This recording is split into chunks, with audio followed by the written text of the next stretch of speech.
Donc aujourd'hui, on se retrouve pour, parler des contaminants en apiculture, avec, donc Caroline Lancuéjoul et il y aura une FAQ, donc une foire aux questions sur le piégeage de printemps, du frelon asiatique ensuite. Donc d'abord, je vais commencer juste très rapidement, pour, commencer les dernières actualités, du sanitaire, notamment pour, 2023. Donc vous savez très certainement que la molécule qui a été retenue et qui vous sera proposée par vos GDSA, ce sera la nitrase. Donc la bithérapie, c'est, l'idée de mettre en place un deuxième traitement avec une autre molécule en hiver. Donc ça, c'est très important pour, notamment les varrois résistants. Ça permet de ne plus en avoir. Donc on a demandé un soutien auprès de la région. On n'est pas sûr de l'obtenir, mais si on l'a, évidemment, vous en serez informés. Pareil, on est en attente au niveau de la région pour, les subventions de l'alternance 2021. Vous avez peut-être remarqué qu'elles ont pas encore été, versées et ça, on en est désolé. On est tributaire de la région, donc c'est en étude. On espère un versement très prochainement et pareil, dès qu'on le saura, vous serez informés. Et puis donc un rappel, dans les actualités un petit peu générales également, vous avez dû recevoir pour toutes les personnes qui ont déclaré, les colonies, pendant la période obligatoire, vous avez dû recevoir sur votre mail une enquête sur la mortalité.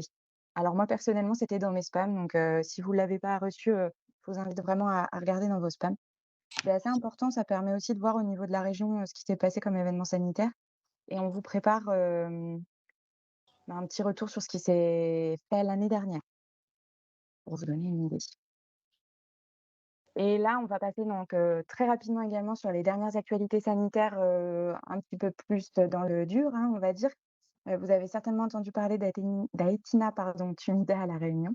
C'est très, très important. Si jamais vous voyez un coléoptère, si jamais vous avez un doute, quoi que ce soit, surtout, vous le prenez et vous le mettez dans un récipient hermétique, vous le tuez après en congélation ou alors vous le mettez dans un alcool non modifié pour qu'on puisse après faire des analyses.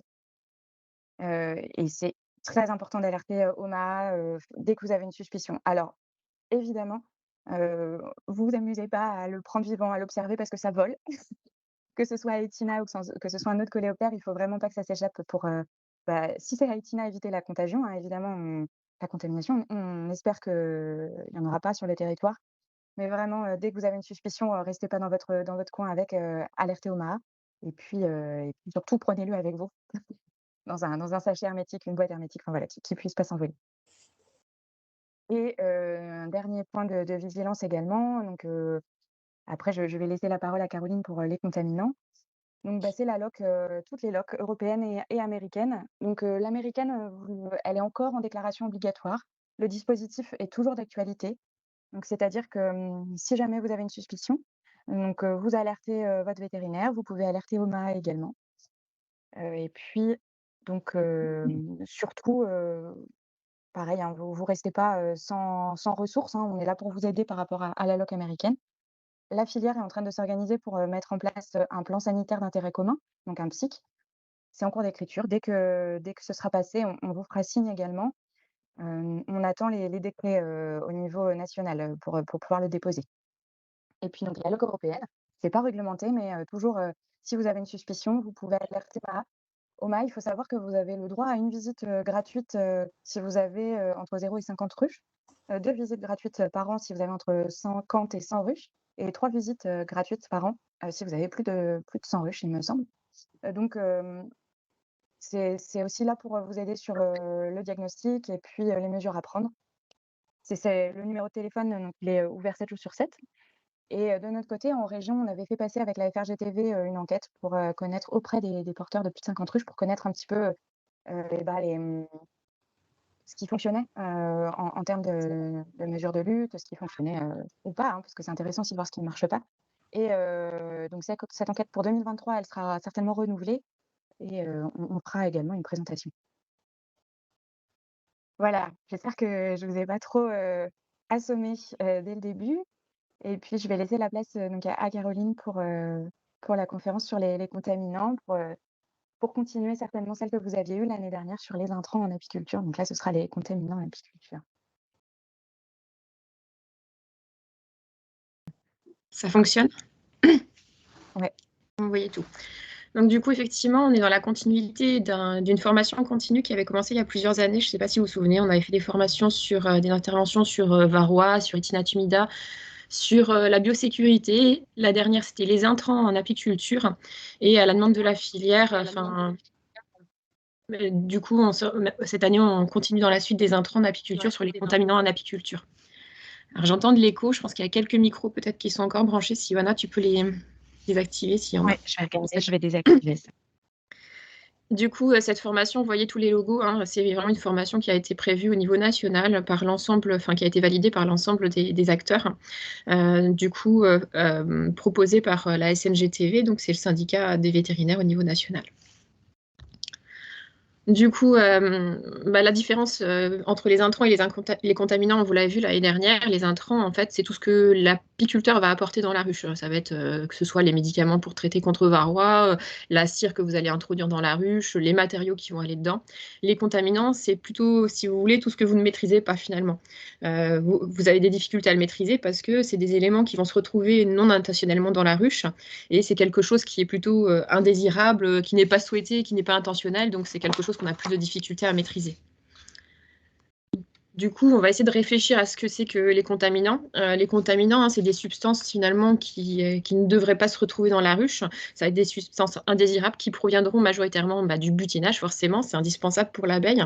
Elle va aller chercher plein de produits qui sont indispensables obligatoires en termes d'apport, que ce soit le nectar, le miel, le pollen, l'eau ou d'autres substances. Elle va aller les chercher dans un environnement assez lointain finalement, parce que 80% de ces apports, elle va aller les chercher dans 2 à 3 km autour de son rucher. Elle peut aller jusqu'à 12 km selon certaines études pour aller chercher quelques produits particuliers. Donc au final, c'est vrai que la difficulté qu'on va avoir en apiculture, c'est que c'est pas comme par exemple des vaches où on va pouvoir mettre des clôtures, c'est que finalement son rayon de butinage est très conséquent et forcément ça peut avoir un impact sur les risques de contamination. Alors du coup, il y a quand même beaucoup d'inconnus sur les contaminants, hein. Ils sont malheureusement pas bénéfiques, sinon on ne les appellerait pas comme ça. Donc finalement, nos objectifs, c'est d'avoir des colonies qui sont en bonne santé, parce que les contaminants, ils peuvent avoir des effets létaux, donc ils peuvent entraîner des mortalités d'abeilles, de colonies, etc. Mais aussi avoir des effets, ce qu'on dit sublétaux, c'est-à-dire que on a des associations de malfaiteurs, on a des contaminants qui arrivent, plus par exemple des maladies qui sont présentes, et puis derrière, on peut avoir des problématiques de santé des colonies. Et enfin, quand on pense contaminant, il y a la santé des colonies, mais il y a aussi les produits qui vont se retrouver dans la consommation humaine, hein. Donc il y a un risque pour la santé humaine. On sait qu'il y a des normes à respecter sur les produits pour la santé humaine. Donc on veut un produit fini qui soit irréprochable et forcément les contaminants sont une problématique aussi en apiculture. Alors les contaminants, ils vont être différents suivant forcément le paysage de votre rucher et donc le rayon de butinage autour de votre rucher. Alors, on avait vu les intrants, donc je vous l'ai dit tout à l'heure, hein, c'est tous les matériaux, tout ce qu'on va amener nous-mêmes en tant qu'apiculteurs dans la ruche.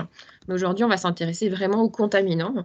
Donc, les contaminants, il va y avoir une multiplicité de contaminants. Ça peut vraiment être des agents biologiques, des agents chimiques, des matières étrangères, vraiment toute substance finalement qui a été ajoutée, introduite dans la ruche de façon non intentionnelle et du coup qu'elles vont aller chercher dans l'environnement.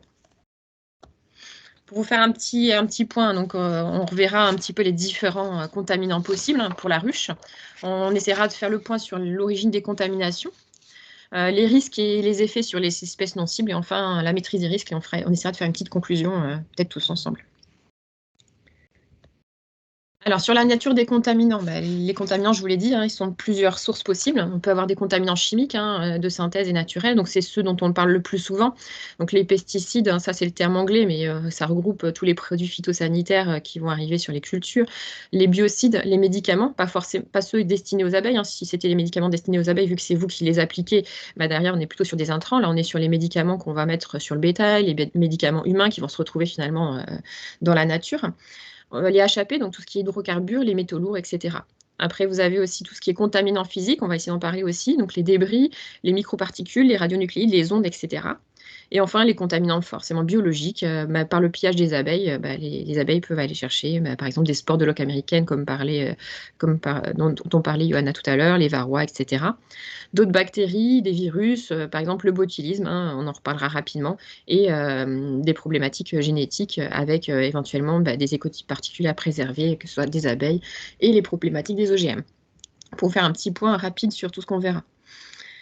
On va commencer par le plus classique, hein, celui dont on parle le plus souvent et qui est le plus connu, le plus traité.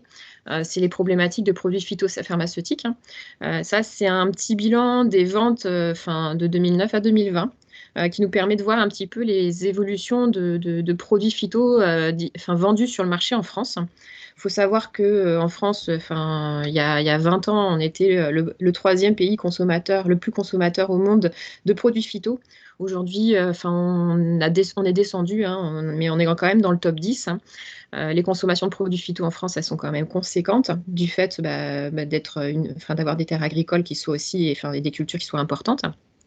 Alors, deux choses sur le graphique. Vous voyez en jaune, donc c'est toutes les ventes, hein, tous les tonnages de produits phyto qui sont vendus en France chaque année, donc hors produits de biocontrôle. Et en vert, vous avez tout ce qui est produits de biocontrôle. Alors, je vois les commentaires, Johanna, s'il y a des choses particulières.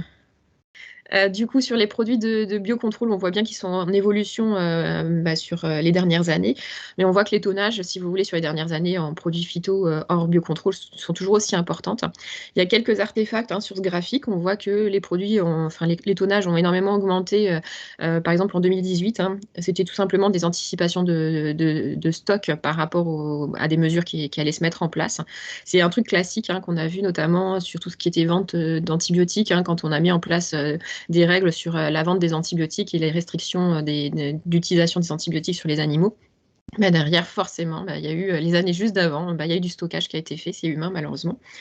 Donc après, forcément, 2019, il y a un sacré bond, il y avait du stock, donc forcément, les tonnages ont énormément diminué, mais on voit qu'ils sont remontés un petit peu en 2020. A priori, 2020, il y a des grosses quantités aussi de stockage de glyphosate qui ont été faits en lien avec les annonces gouvernementales. C'est en ça que vous avez une petite courbe qui est mise en haut, qui représente finalement la moyenne triennale, qui nous permet de voir un petit peu les évolutions réelles lissées sur 3 ans finalement d'utilisation des produits phyto. On voit quand même une tendance à la baisse, donc c'est mieux, mais il y a encore des choses à faire, et il y a encore beaucoup de choses à faire sur le terrain pour limiter l'utilisation des phytos. Alors, je vous ai mis les tonnages, on vous a mis les tonnages. Il y a d'autres indicateurs qui sont intéressants, notamment le NODU, hein, c'est le nombre de doses unités. C'est un indicateur qui permet de mieux se rapprocher finalement de ce qui a été utilisé sur les cultures. Donc, celui-ci est également en baisse, hein, donc sur les dernières années. Donc, il y a quand même une tendance à la baisse, même si on est quand même des gros utilisateurs encore aujourd'hui de produits phyto. Alors, quel impact ça a? Forcément, ça a un impact sur la contamination des matrices apicoles, hein. On le sait depuis plusieurs années, il y a vraiment une grande diversité de contaminants et on les retrouve dans les matrices. Sur le premier tableau que vous avez en haut à gauche, hein, c'est une combinaison de plusieurs études sur abeilles adultes, sur pollen rapporté ou sur miel. Ils ont cherché pas mal de substances, ils en ont retrouvé beaucoup, hein. Vous voyez qu'on a jusqu'à 55 molécules différentes qui ont été détectées finalement, un petit peu de tout, hein. Vous avez les acaricides forcément, vous avez beaucoup de fongicides, beaucoup d'insecticides qui sont retrouvés dans les matrices apicoles. C'est à l'époque où ça a été fait, hein, c'est des méthodes multirésidus qui étaient peut-être moins sensibles, faites par différents labos. Aujourd'hui, on est sur des méthodes qui sont de plus en plus sensibles. On trouve de plus en plus de substances à des doses de plus en plus faibles, mais on se rend compte que finalement, dans les ruches, il y a des produits phyto, il y a des produits, des contaminants en quantité, hein, qui sont présents de façon très régulière et forcément qui peuvent avoir un impact avec des co-expositions sur les abeilles. Quand on regarde les matrices aussi, hein, apicoles, on se rend compte que suivant la matrice, on a différentes molécules qui arrivent en tête, hein. Les cires accumulent très très bien, par exemple, les acaricides qu'on va mettre dans nos ruches, hein. On voit beaucoup de dérivés de l'amitrase, du tofluvalinate, etc. On voit régulièrement des fongicides. Dans les pollens, les abeilles, c'est très classique qu'on retrouve des fongicides. Alors, ce n'est pas forcément toujours des quantités énormes, mais il y en a toujours en petite quantité quand même. Des insecticides, des herbicides, etc., quoi. Il y avait une étude, hein, qui avait été réalisée par Oniris il y a quelques temps, hein, qui n'est pas si vieille que ça, qu'on se rend compte vraiment qu'on a une contamination généralisée des matrices apicoles, hein, quel que soit le paysage et la période. Donc, on en retrouve toujours. Après, suivant la localisation du rucher, on ne va pas forcément avoir les mêmes molécules, forcément, parce qu'on n'aura pas le même paysage agricole. Les concentrations seront en général faibles, mais elles sont quand même là. Et suivant la saison, on va avoir, pendant la saison, on peut retrouver des molécules à certaines périodes plus particulières, hein. C'est vrai qu'au printemps, c'est là où on retrouve les matrices les plus contaminées, par exemple. Ça va être très année dépendante, hein, forcément, entre les années où il y aura plus de ravageurs, moins de ravageurs, plus de conseils de traitement ou pas. Derrière, on va avoir des différences et suivant la région où se localisera votre rucher aussi, on trouve de grosses différences. Sur les années 2019 et 2020, il y avait une étude qui avait été faite, donc c'est sur VAPI, donc elle est hyper intéressante, et là cette diapo présente les résultats de 2020.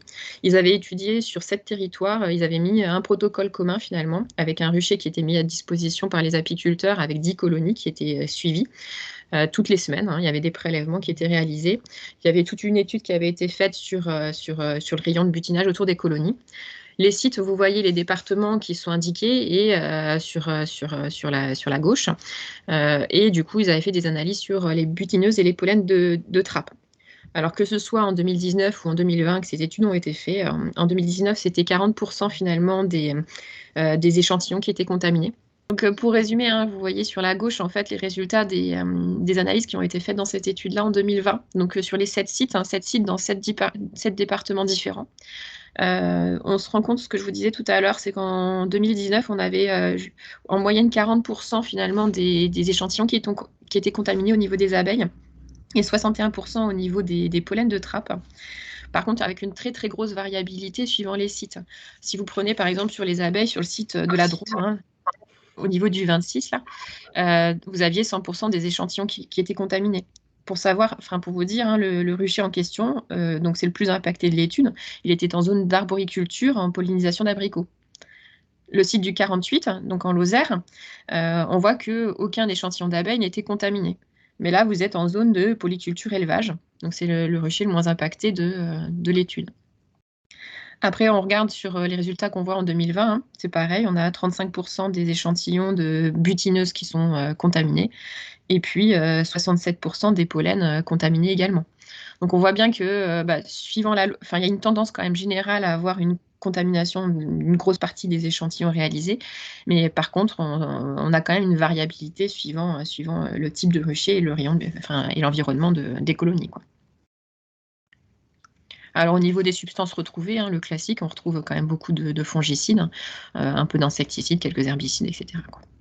C'est encore c'est encore l'étude sur VAPI, hein, qui montre en fait les substances les plus souvent retrouvées.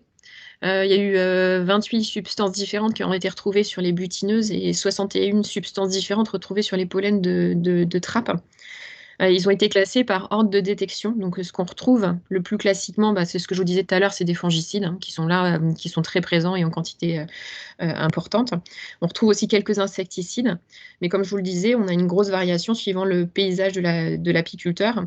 Donc, on voit bien que forcément, l'environnement dans lequel on met nos colonies, c'est quelque chose qui est très important, hein, aujourd'hui, quoi.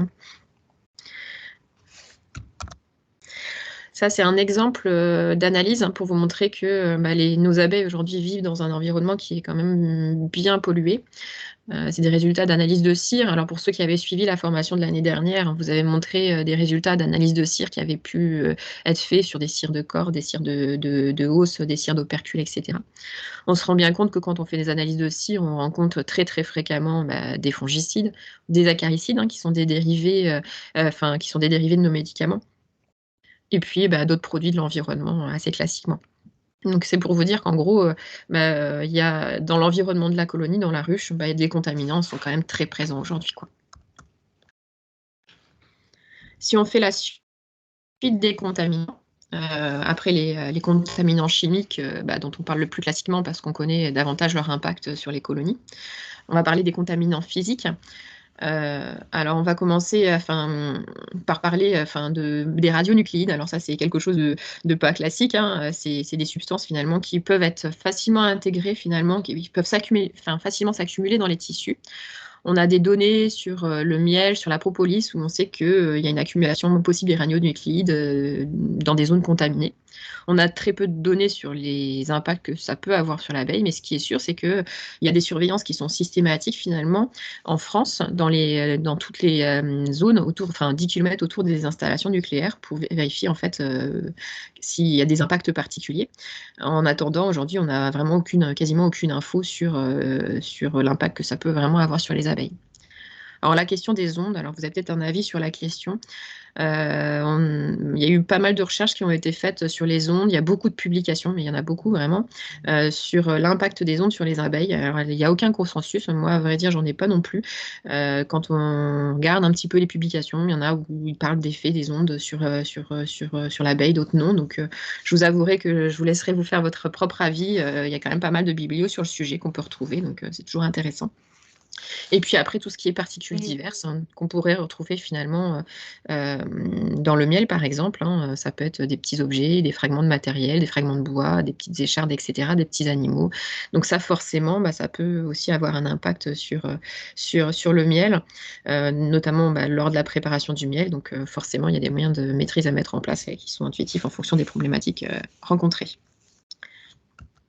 Et Caroline, est-ce que tu Oui. peux nous expliquer ce que c'est qu'un radionucléide, s'il te plaît? C'est quelque chose de radioactif, mais Oui, c'est de la radioactivité, en fait, si tu veux. C'est par exemple sur les études qui ont été faites, enfin je l'ai sur la diapo sinon vous l'aurez pas. Par exemple, les études qui ont été faites sur le miel ou sur la propolis, elles ont été faites à Tchernobyl, si tu veux. C'est vraiment les zones où il y a des fuites radioactives qu'on pourrait avoir finalement des impacts. Ces substances-là, les radionucléides, pourraient s'accumuler dans les tissus, par exemple, et pouvoir avoir peut-être un impact sur les abeilles, comme ça en a sur l'homme ou sur les mammifères en général, par exemple. OK. Après, chez nous, enfin voilà, on n'a pas de données. Ils ont fait un petit topo sur l'ensemble des contaminants physiques, si tu veux. Aujourd'hui, on n'a pas de données sur l'impact que ça peut avoir sur les abeilles, quoi.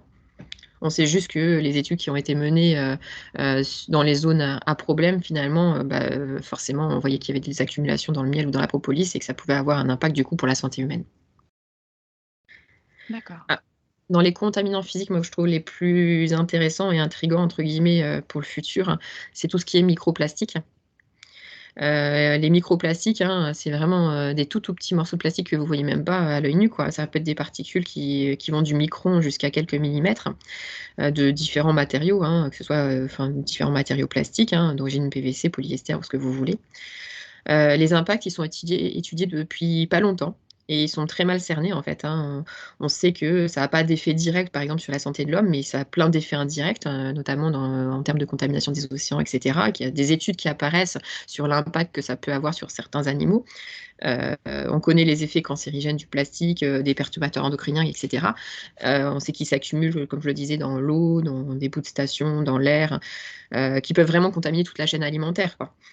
Mais du coup, les abeilles, elles ne sont pas exclues, hein. Ce que vous voyez en bas à gauche, hein, finalement, c'est des exemples où les abeilles peuvent accumuler finalement et ramasser des microparticules de plastique, hein, que ce soit dans leurs poils, dans la corbeille, sur leurs ailes, et cetera. Donc c'est vraiment des fibres, des filaments de quelques microns, hein, finalement, qui font que derrière, elles vont les ramener à la ruche, quoi. Alors, il y avait des études sur les microplastiques, hein, pour voir s'il y avait des différences entre les abeilles des villes et les zones rurales. A priori, il n'y a aucune différence, il y en a vraiment partout. C'est dispersé par les vents. Les origines, elles sont multiples, elles sont quotidiennes. Les consommations, les quantités de plastique qu'on utilise aujourd'hui, elles ne font qu'augmenter. Et du coup, tout ce qui est finalement environnement domestique, tout ce qui est industrie, et cetera, fait que des microplastiques, il y en a aujourd'hui partout dans notre environnement et ça peut avoir un impact à la fois sur l'homme, sur les animaux, comme sur les abeilles, quoi. Donc c'est quelque chose qui est étudié depuis peu parce que effectivement, ça devient une problématique qui est de plus en plus préoccupante, quoi. Et enfin, sur les derniers contaminants dont on voulait vous parler, c'est les contaminants biologiques. Alors ceux-là, vous les connaissez bien, donc je ne vais pas revenir dans le détail, hein. C'est tout ce qui est parasites, bactéries, virus, hein. Vous savez très bien que via le pillage, la dérive, etc., les abeilles, elles peuvent ramener plein de choses à la maison, entre guillemets, et contaminer la colonie. Pour tout ce qui est produits apicoles, je reviendrai sur 2 choses. Il y a 2 risques qu'on voit en termes de contamination des produits apicoles. Ça va être le risque vis-à-vis du botulisme. Il faut savoir que dans le miel, on peut retrouver des spores de botulisme, hein, vous le savez, qui peuvent se retrouver dedans et du coup, ça peut avoir un impact sur les enfants, sur les bébés. Donc, c'est la seule source c'est le seul aliment, si vous voulez, qui est mis en avant en termes de botulisme infantile. Du coup, c'est pour ça que la consommation de miel n'est pas recommandée sur les enfants de moins d'1 an. Pour vous donner un ordre d'idée des spores de botulisme, on a trouvé une étude en Finlande, c'est 7% des miels qui sont contaminés en Finlande. Sur les miels d'import qu'on a aujourd'hui en France, c'est 16% des miels qui présentent des spores de botulisme aujourd'hui. Donc c'est quand même pas non plus anecdotique sur le miel. Donc c'est pour ça que c'est pas recommandé pour des bébés finalement qui ont une immunité qui n'est pas suffisamment développée pour gérer ce type de spores, qu'il faut pas leur donner en termes de consommation. Après, le deuxième risque qui a été mis en avant, c'est tout ce qui est mycélium sur les pollens. Vous savez que si le pollen est mal séché, il va se détériorer. Ces champignons-là vont pouvoir produire des toxines et ces toxines-là, finalement, sont très dangereuses pour la santé humaine. Donc, c'est en ça qu'il faut faire attention que les pollens aient un taux d'humidité qui soit faible et inférieur à 6%, quoi. Alors, sur les origines des contaminants, enfin des contaminations, vous les connaissez. Je ne vais pas révolutionner les choses. On a une contamination générale de l'environnement aujourd'hui par l'être humain, clairement, par la culture, par l'élevage, par l'industrie, par toutes les activités humaines. Et ça se retrouve partout, finalement, dans l'environnement, dans les sols. Ça s'infiltre, ça va dans les nappes phréatiques, ça ruisselle, ça va dans les ruisseaux, ça va dans l'air, c'est volatilisé. Donc, l'environnement, de façon générale, est contaminé par toutes ces activités-là.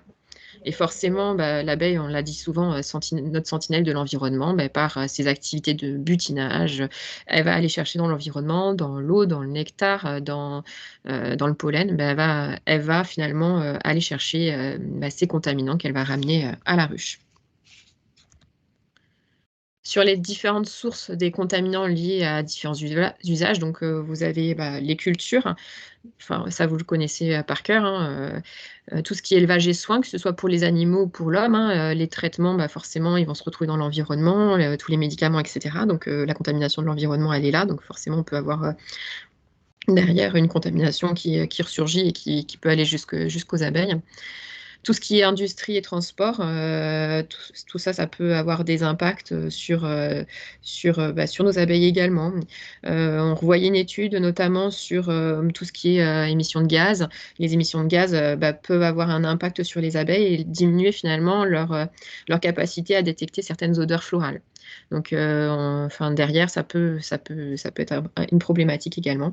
Puis on l'a vu tout à l'heure, d'autres activités humaines. On est des gros consommateurs de plastique, comme on le disait. Je regardais depuis 1960, la consommation de plastique a été multipliée par 20 et a priori, quoi qu'on en pense, finalement, une grosse partie n'est pas recyclée encore aujourd'hui. Sur les transferts et contamination générale de l'environnement, on sait que dès lors que une substance est appliquée dans l'environnement, par ses propriétés physico-chimiques, finalement, il va y avoir une certaine dérive, une certaine diffusion, une accumulation qui peut se faire dans l'environnement.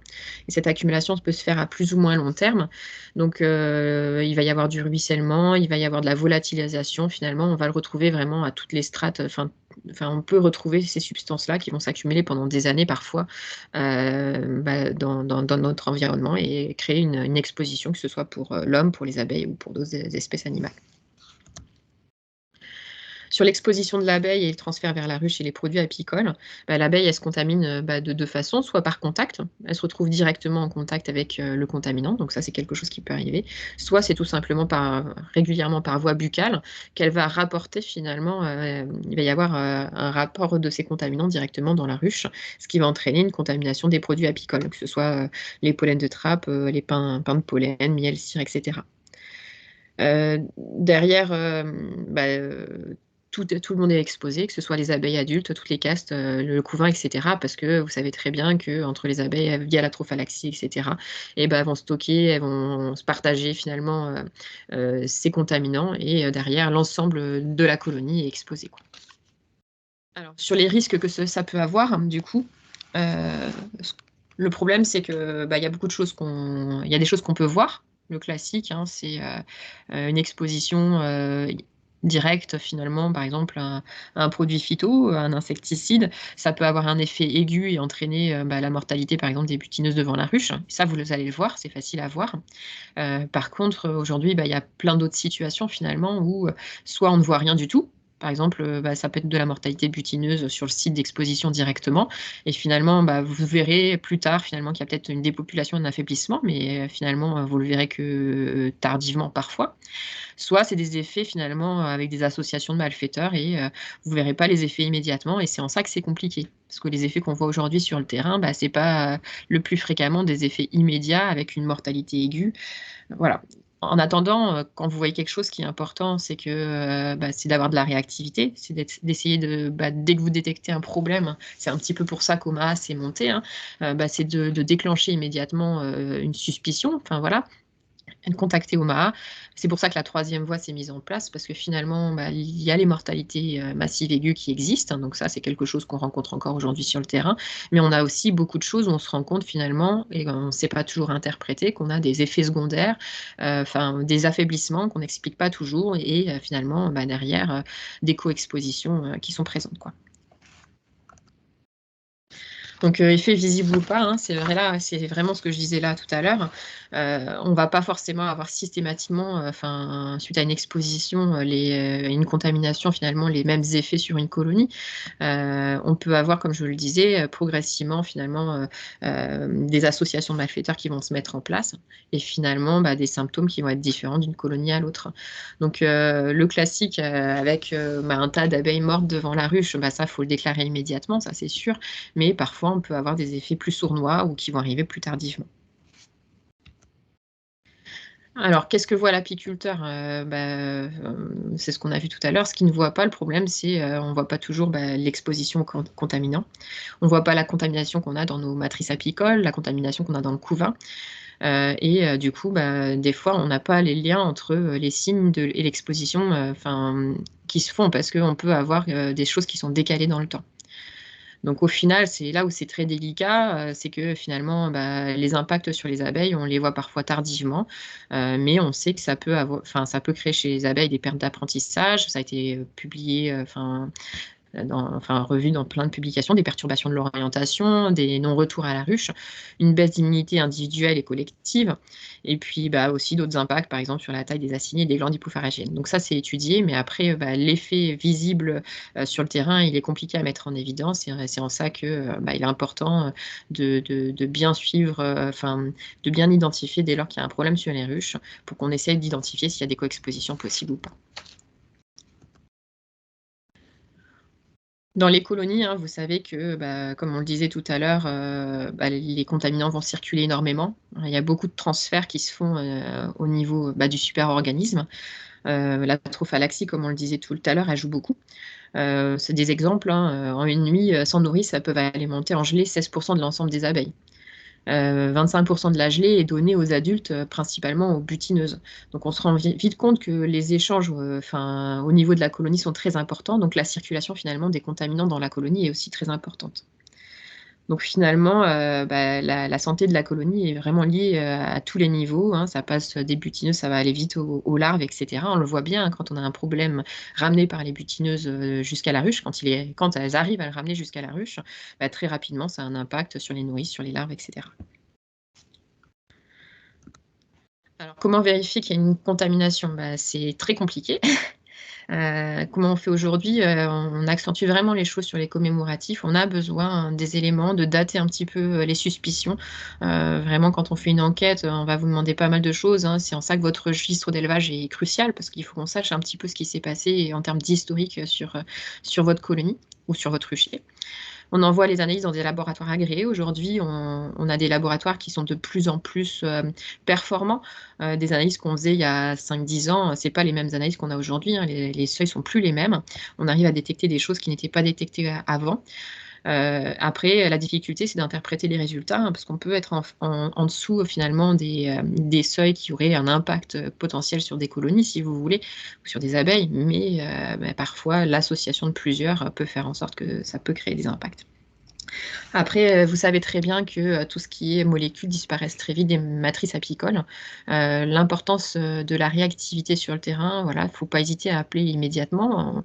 J'ai eu par exemple un cas cette année avec 3 cas détectés avec un décalage dans le temps. plus on est décalé dans le temps, plus les molécules finalement disparaissent des matrices apicoles et plus finalement, on retrouve les phytos finalement en quantité diminuée. Donc forcément, on est en dessous des seuils, mais au moment où s'est passé le phénomène, on était peut-être largement au-dessus.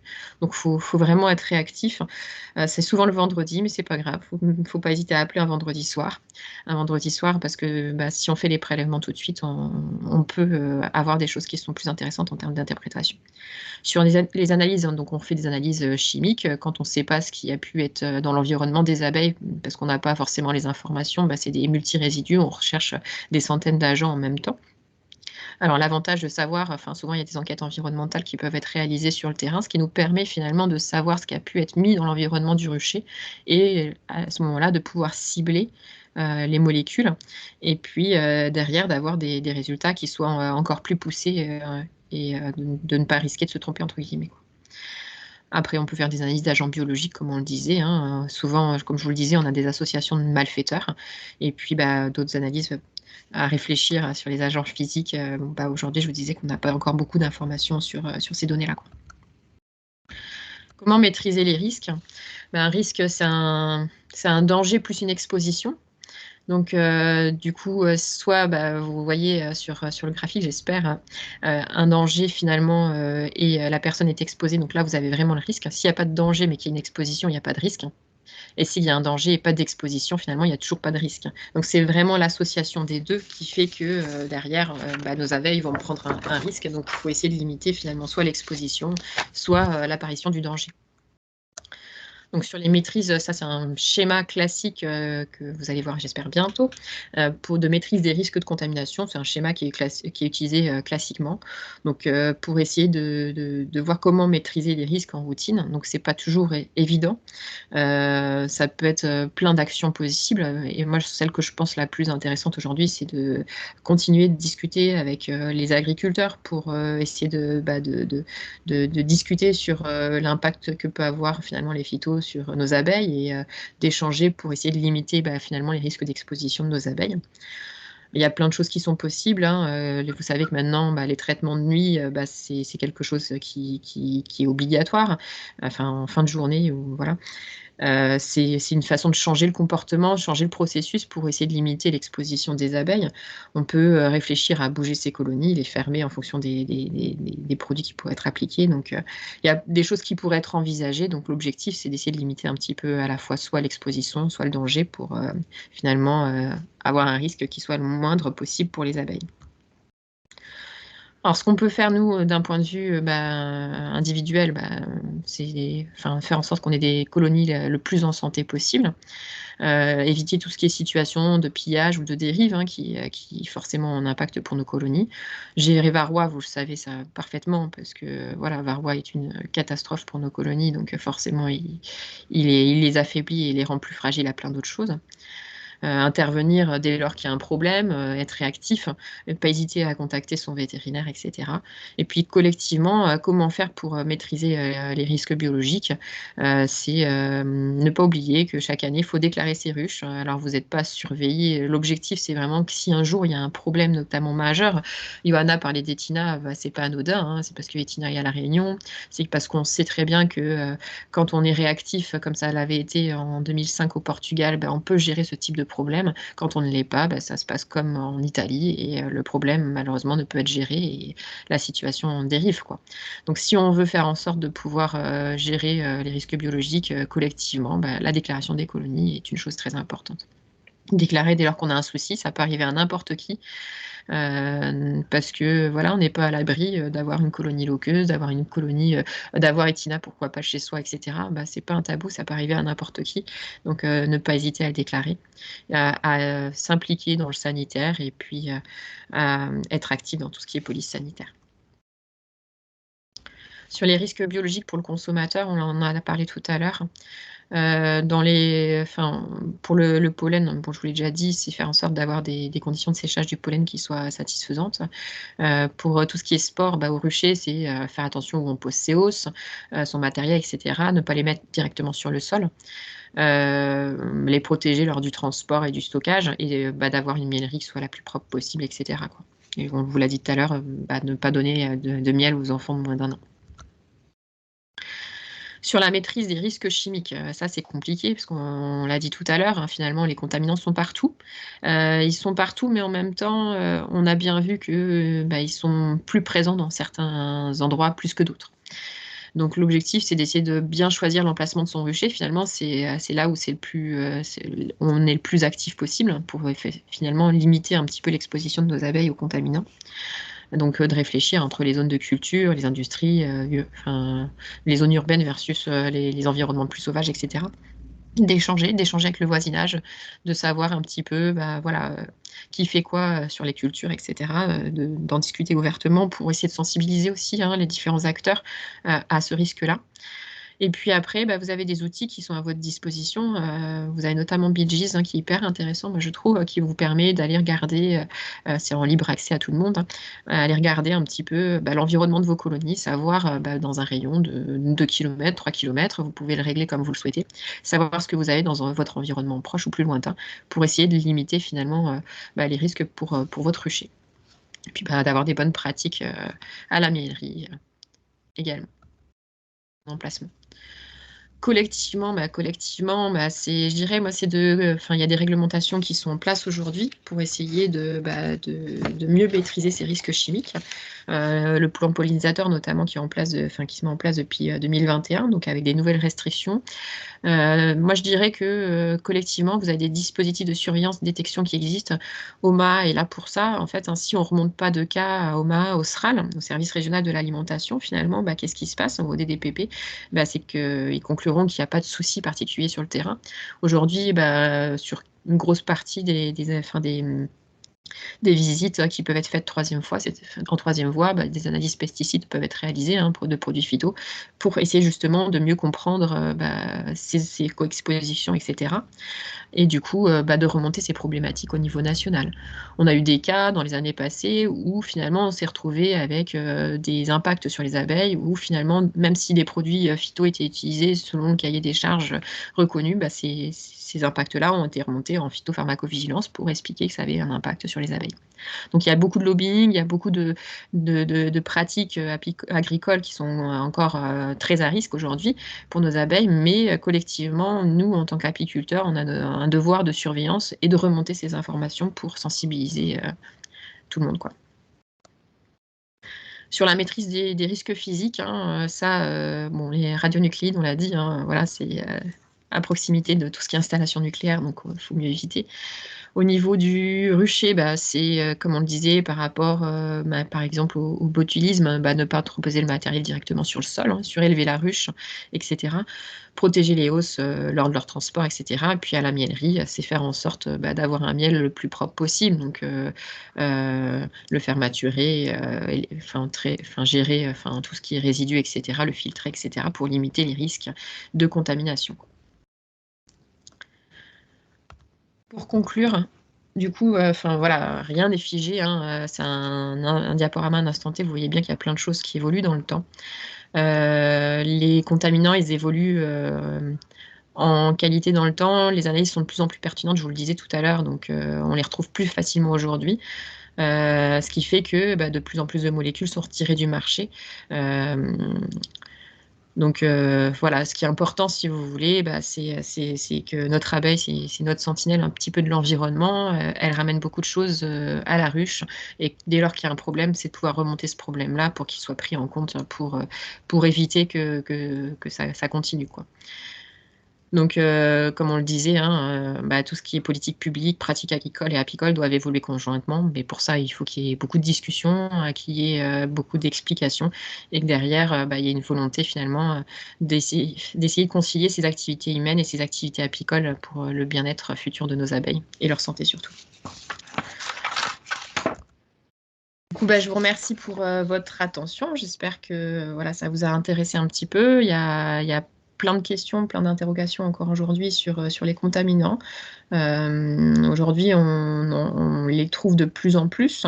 On ne sait pas forcément toujours interpréter leur impact, mais en attendant, ce qu'on essaye, c'est de remonter ces problématiques-là pour qu'il y ait une prise en compte de ce risque-là pour les abeilles comme pour l'homme derrière, quoi. Je vous remercie de votre attention et puis s'il y a des questions, j'essaierai d'y répondre. Merci beaucoup, Merci beaucoup, Caroline. Caroline. Hop. Et enfin, c'est bien, ça donne à réfléchir sur notre pratique, apicole, sur notre pratique humaine aussi par extension. Moi, j'ai beaucoup aimé la petite diapo, risque plus danger, enfin danger plus exposition plutôt, ça donne un risque. Donc c'est vrai que ça c'est bien, je trouve personnellement on sait qu'il y a des risques, mais on a toujours moyen en effet de discuter avec, les agriculteurs, de se rendre compte qu'avec Beegees, on peut aussi bien connaître son environnement et donc, bah, éliminer un petit peu l'exposition, le danger et donc, le risque pour nos abeilles. Et puis, Sachant que bah, c'est quand même pas évident. Oma, c'est vrai que c'est pas évident, non, c'est vrai, sur le terrain. Et puis Oma est toujours présent donc, ça c'est puis les vétérinaires aussi, hein, c'est un super boulot. Après Oma, Est-ce qu'il clairement, y a des on ressort plein de choses aujourd'hui sur Oma et c'est mmh, intéressant, mais on n'a pas forcément toutes les réponses et je trouve que c'est en mmh, ça qu'il faut continuer de chercher, continuer de montrer qu'il y a des choses qui se passent, qu'il y a beaucoup de contaminants dans les ruches. Même si, des fois on se dit: «Ah là là, si on dit qu'il y a autant de contaminants, ça veut dire que, notre miel n'est pas si nickel que ça», parce que forcément on a des traces de contaminants qui sont présents aussi dans nos matrices apicoles, donc c'est en ça que c'est toujours un petit peu délicat, quoi. Pour la question sur le diaporama, je le donnerai à Johanna. Je pense qu'il sera mis sur le site internet, de la région et je pense qu'on le relayera sur, les sites internet départemental, comme ça vous pourrez l'avoir en accès. ouais, super, bah, c'était, en effet la question. Est-ce qu'il y avait, sinon des questions, d'autres questions sur, bah, sur la présentation, contaminants? Quelle est la date Et quelle est la maximum date? Ouais, tu pour l'as. retirer les lanières? Ah bah, je dirais quelle est la date déjà, maximum pour les mettre. Bon, pour rappel, hein, ça dépend du traitement déjà, hein. Si on reste sur, par exemple, le traitement classique, celui qui va être retenu en 2023, qui va être l'Apivar, hein, donc à base d'amitrase. L'Apivar aujourd'hui, on recommande de le mettre en place 10 à 12 semaines maximum et de retirer les lanières pour pas qu'elles restent finalement, dans les ruches tout l'hiver et qu'elles contaminent davantage les matrices apicoles. Pour ça, il faut qu'elle soit mise aussi pas trop tard, hein, il faut qu'elle soit mise le plus tôt possible après la récolte, idéalement, avant le 15 août chez nous. Et puis dernière chose, si on vous demande de renouveler des cadres régulièrement dans vos ruches, bah, c'est justement pour essayer de limiter cet impact, contaminant, hein. Si on vous demande de renouveler 2-3 cadres tous les ans dans le corps de votre ruche, c'est pour retirer ces contaminants, des ruches et pour faire en sorte que l'environnement de vos abeilles soit le plus «propre» entre guillemets possible. Donc comme ça limitera un petit peu, notamment ces résidus d'acaricides, mais pas que, hein. On disait aussi, les fongicides et cetera. Sur les lanières, peut-être aussi enfin je sais pas, hein, tu vas nous dire, le fait de dire que si on les laisse le plus longtemps possible, il y a aussi le fait de développer des résistances. Donc ça, c'est en termes sanitaires, c'est ce que personne ne veut, que les varrois deviennent de plus en plus, résistants. Et puis, Est-ce bah, que ça forcément si rejoint tu veux, aussi, ouais. ouais, ça arrive, tout à fait. Tu as complètement raison. Effectivement, le fait d'avoir, de l'amitrase présent en permanence et peut-être à des quantités un peu plus faibles, derrière, ça peut développer, comme tu le dis, une accoutumance, des varrois à ces acaricides et vu qu'on n'a pas 36 familles de molécules qu'on peut utiliser dans la lutte contre varroa, il est important de les préserver, hein. L'amitrase reste la molécule la plus régulièrement efficace sur le terrain, même si on commence à avoir des situations où ça fonctionne parfois un peu moins bien. C'est en ça que Johanna, vous avez parlé en début de réunion, de notre volonté de vous faire avancer vers de la bithérapie, incluant finalement une molécule l'hiver, enfin un médicament à base d'acide oxalique, pour essayer de limiter, le développement de ces varrois résistants dans l'avenir, quoi. Avez-vous une idée du taux d'amitrase ou de tofluvalinate dans les cires comparé aux présences des fongicides, herbicides et autres insecticides? En général, quand on fait des analyses, que ce soit sur, des abeilles ou sur de la cire, les dérivés de l'amitrase ou le tofluvalinate, sont présents en plus grosse enfin, c'est ceux qu'on retrouve en plus grosse quantité. Après, sur les, présences de fongicides, il y en a régulièrement, mais c'est d'abord ces dérivés-là qu'on retrouve en 1er en quantité dans les cires. Je ne sais pas si j'ai répondu à la question. D'abord, c'est, nos dérivés de médicaments qu'on retrouve. En deuxième, les fongicides et puis après derrière, on retrouve, parfois quelques, herbicides, insecticides. Donc ça, c'est ce qu'on retrouve dans les cires, sachant que, heu, je me dis peut-être qu'en cas d'exposition, intense, je pense au cas d'intoxication par exemple, où là, c'est vraiment un contaminant qui a été, donné, en très forte dose, le taux, dans les prélèvements va peut-être être plus important, mais ça va être sur les abeilles ou les couvains, quand vous faites des analyses? Alors effectivement, on fait pas les analyses sur les cires. Les cires, elles ont tendance à accumuler, tu vois? C'est une sorte de mémoire de ce qui s'est passé, en fonction du type de molécules qu'on va introduire, de contaminants. Mais par contre, quand tu vas avoir une intox et cetera, on va aller chercher directement, la catégorie exposée. Donc on va aller plutôt effectivement sur les butineuses ou enfin voilà, sur, les abeilles qui sont malades, quoi. Et là, on avait Alors plein de oui, je questions vois. sur la Vas-y. cire et le et la contamination des cires et donc autant j'imagine pour les intrants que pour, les contaminants. Heu, bah, je te La laisse y qualité répondre des sur, cires que la l'on achète. rotation, la qualité et puis les bâtisses libres. Ouais. La qualité des cires, c'est une grosse problématique, hein, les cires que l'on achète, enfin, déjà, est-ce qu'elles sont d'origine française? Pas que. Donc déjà, je pense qu'on a beaucoup de cires d'import qui sont présentes. On a des cires qui sont trafiquées, hein, parfois, ça arrive. Après, voilà, c'est la cire aussi, elle dépend beaucoup de que vous achetez, elle dépend beaucoup de ce qui est redonné au magasin apicole. Donc si des fois on redonne de la cire qui est pas propre, si on donne de la vieille cire, ça va avoir un impact sur l'ensemble de la chaîne. Derrière, ce qu'on retrouve, fréquemment sur les cires qu'on achète, on retrouve toujours des contaminants, hein. Après à des doses, en général quand même, moins importantes, mais on en retrouve régulièrement. On se pose plein de questions, hein, sur cette problématique de la cire. Derrière, quand on se dit qu'on va faire des études, en général, on se dit: «On va analyser la cire avant même de la mettre dans les ruches et on l'analysera après». Parce que forcément, dans les cires qu'on achète, il y a toujours des contaminants et des fois, on retrouve des molécules, qui ont été interdites depuis 20-30 ans. Donc c'est un très bon, «stockeur» entre guillemets de contaminants et en plus, on retrouve quand même pas mal de problématiques parce qu'on n'en produit pas suffisamment à mon sens. Et Question donc pratique. c'est vrai que si on Oui, vas-y, je te ouais, si on j'allais dire si on laisse les abeilles, bâtir en bâtisse libre, est-ce que ce sera moins contaminé? Alors ça, je sais pas si on a logiquement oui. ça va dépendre de logiquement oui, ça va dépendre aussi de l'environnement, j'imagine? Après la Parce que je sais pas, problématique hein, de c'est tes bâtisses libres, si tu veux, c'est qu'effectivement, il y aura moins il y aura moins de risques, tes cires seront plus propres.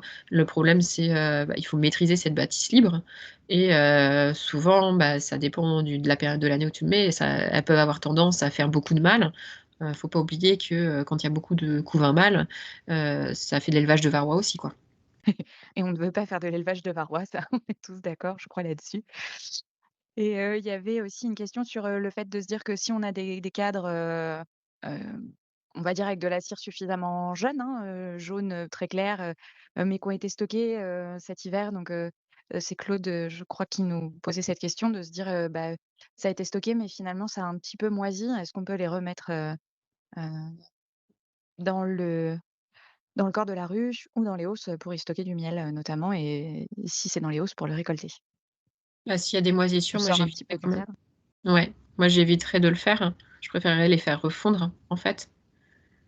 Pour, éviter finalement qu'il y ait de la moisissure quand même en quantité, à proximité du miel.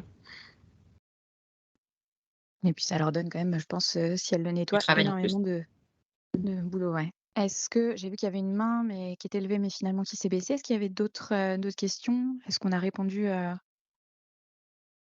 Mais là, si on se rend compte que c'est vraiment une grosse problématique, effectivement, on voudrait tous pouvoir utiliser notre propre cire, pour pouvoir, mmh, la mettre, mais c'est compliqué, hein. Il faut créer des réseaux et il faut être honnête sur ce qu'on met à disposition pour éviter, pour pouvoir récupérer des cires qui soient les plus propres possibles, quoi. et pour info, au niveau de GDS France, donc chaque région, peut remonter, hein, des problématiques et notamment, la problématique de la cire et de l'adultération de la cire avait été remontée, pas tant enfin, ça rentre, hein, dans la qualité, mais pas tant dans la qualité de la cire avec les intrants et les contaminants. Là, c'est plus sur, une cire qui est adultérée, avec un ajout d'une autre, substance dedans pour, la diluer et en avoir plus en quantité. Donc ça, c'est un problème qui avait été remonté au niveau, de la filière et sur lequel GDS France est en train de travailler, au global pour alerter aussi, les pouvoirs publics et arriver peut-être à terme à avoir une certification de la cire, voilà. Ça, c'est pour info. On n'en est pas du tout encore à certifier vraiment, toutes les cires et pouvoir, tout traçabiliser mais voilà. Pour la filière, je pense que c'est intéressant. Après, si vous avez des soucis avec, des cires un petit peu enfin, avec des constructions un petit peu anarchiques, hein, vous le voyez des fois, hein, elles construisent en parallèle, elles acceptent pas la cire, ou vous avez finalement des cires qui vont fondre finalement parce qu'elles sont adultérées, bah, il faut pas hésiter également à les remonter à Oma, hein. Parce que c'est le genre de choses qu'on peut déclarer, remonter et ça permet de maintenir cette surveillance, enfin, comme le disait Johanna, de remonter cette problématique au niveau national pour qu'elle puisse être prise en compte et qu'il y ait des moyens d'action qui soient mis en face, quoi. Bonjour. Bonjour. Bonjour, donc Tony à Boye. Le Varomède, est-ce qu'il y a de mauvais retours sur le Varomède? Est-ce qu'on peut l'utiliser? Je l'ai fait l'an dernier, en mi-saison, et là, j'aimerais éventuellement l'utiliser juste avant la saison, justement pour essayer d'éliminer au maximum les Varois. Alors, a-t-il de mauvais retours, hein? Alors le Varomède, c'est un médicament à base d'acide oxalique et d'acide formique, qui fonctionne, partiellement, on va dire. À mon sens, c'est un traitement qu'on peut utiliser ponctuellement quand on a des infestations en saison et finalement qu'on n'a pas d'autre solution, parce qu'on peut faire chuter un petit peu de varroa, mais c'est aucunement un traitement d'été, par exemple. Pour suivre certains apiculteurs, bio, ceux qui l'ont utilisé, bah, ils ont eu des grosses catastrophes, derrière, en termes de varroa et de mortalité, hein. Donc c'est quelque chose à utiliser de façon ponctuelle et qui doit être répété normalement dans le temps en fonction des comptages qu'on a suite à l'application du traitement. Donc je dirais que, c'est vraiment, un produit d'appoint quand il y en a besoin. Parce qu'il ne faut pas oublier que c'est, comme on le disait, un intrant. Les intrants, ils ne sont pas anodins pour nos abeilles non plus, hein. On est sur, finalement, lutter contre, un acarien, hein, un petit «insecte» entre guillemets, alors que notre abeille, bah, elle est pas complètement insensible. On sait que, les effets secondaires sont fréquents avec le veromède, c'est décrit, hein, dans la notice. On a régulièrement, de la mortalité d'abeilles derrière ou d'autres problématiques. Donc je dirais, c'est vraiment une histoire de bénéfice-risque. C'est-à-dire, ma colonie est très infestée, je peux pas appliquer autre chose aujourd'hui parce que, j'ai pas d'autre solution. À ce moment-là, OK, bah, il vaut mieux que je lui fasse un traitement varrobaide parce que sinon, elle va pas tenir les mois qui viennent, quoi. En saison, faut pas oublier que, bah, par exemple, si on avait des infestations importantes aujourd'hui aussi, on pourrait très bien se dire: «Tiens, ma colonie est un peu plus infestée que la normale cette année, je vais lui faire du piégeage dans le couvain mâle, je vais la diviser, comme ça je vais créer une rupture de ponte et je ferai un acide oxalique hors couvain». Enfin, il y a plein de choses qui peuvent être faites, hein, pour essayer aussi de diminuer, de limiter le nombre d'applications de traitement et de les mettre, aux moments les plus opportuns, quoi. Je sais pas si j'ai répondu à votre question? Si, si, parfaitement. Donc, OK, j'ai très bien compris, et j'avais fait un traitement ponctuel l'an dernier, donc je me posais la question pour cette année avant de commencer la saison, voilà. Autrement, traitement du couvain Faites vos mâle, ça comptages. je l'ai fait l'an dernier, division, j'ai fait aussi, donc OK, donc très bien. Et je dirais faites vos comptages, hein. Oui, tout à fait. Compter et puis, si vous êtes, au-dessus des seuils, en démarrage de saison, alors tout dépend à quel niveau, on est, et c'est là qu'on dira s'il faut un traitement d'urgence ou si on peut attendre peut-être un peu plus de zootechnie en saison, quoi. C'est ça, très bien. Merci. De rien. Merci beaucoup. Et bien, en effet, hein, pour les comptages, je vais rebondir sur le fait que si jamais pour tout le monde, hein, là, ça va être c'est le début de saison, donc faut pas hésiter à compter pour connaître votre infestation varroa dans vos colonies. Si vous faites des comptages, faut pas hésiter non plus à les remonter à votre vétérinaire ou à la section apicole directement. Je le ferai passer à vos vétérinaires, hein, également. Ça permet aussi d'avoir une vision un petit peu de ce qui se passe sur la région, de détecter pardon, les coins qui peuvent être un petit peu plus résistants parfois, ou enfin, ou en tout cas, il y a des infestations qui peuvent être plus importantes. Ça, c'est très intéressant. Et hem et ça va rejoindre également le point frelon qu'on va aborder où, pareil, on va certainement, vous demander de faire des comptages sur les pièges, donc ça, on va y venir.